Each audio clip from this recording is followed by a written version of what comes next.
Hello, this is Mr. Wynn, and this video is about graphing linear and absolute value inequalities. So this is just graphing. You need to be able to do two things. First is graph the equation normally. You need to know if the line is dashed or dotted or solid. So that's easy.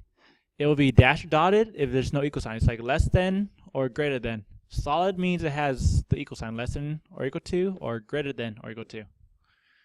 Then you figure out the key information, like the x and y intercepts, slope, things like that. And again, know the parent functions and transformations so you can draw these sketches really fast. Once you draw it, you need to pick and try an easy test point. Usually this will be the origin, 0, 0. And if that works, shade that area. If it fails, shade the other area. And you'll see there'll be two zones or regions. So example 1, graph x plus 4y greater than 2. That's standard form. Standard form is really good for finding x and y intercept. Remember, there's the cover-up method. I can ignore the y part and just solve the equation and figure out. So I just treat this like an equal sign. I don't care about that. So I have x equals 2. So I know my x-intercept is at 2, 0. If I try the y part, I cover this. It's positive 4y. So I have 4y is equal to 2. I just solve for y, divide both sides by 4. I get y equals 1/2. So my y-intercept is 0, 1/2, or 0.5, your choice, but we'll use fractions in this class. All right, with that information, I can now graph it. I don't need this thing anymore. So we just sketch it.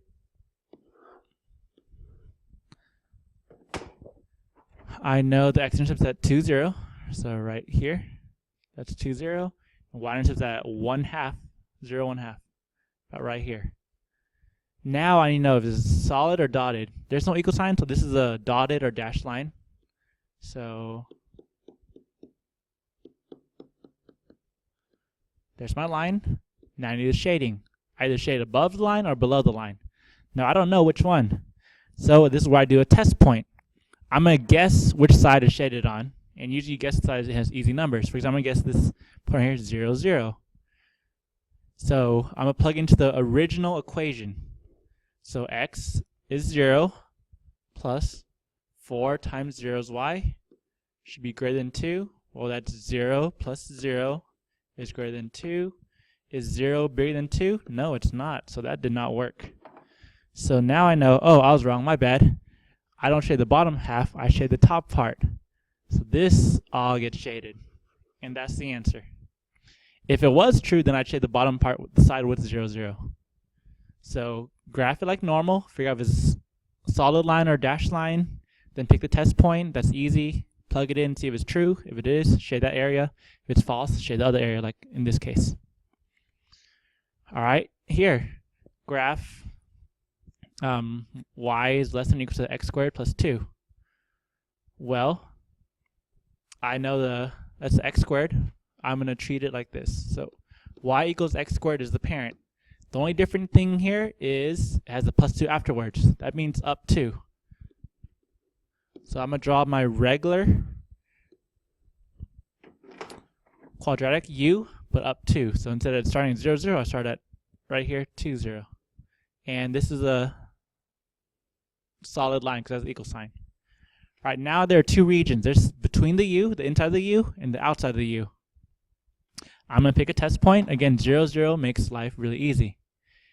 I'm going to try it. If I plug it in, y says 0 less than or equal to 0 squared plus 2.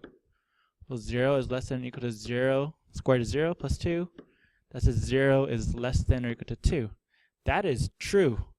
If it's true, that means I picked the right area. I shade that spot. I'm going to shade this outside region. So this is what it looks like.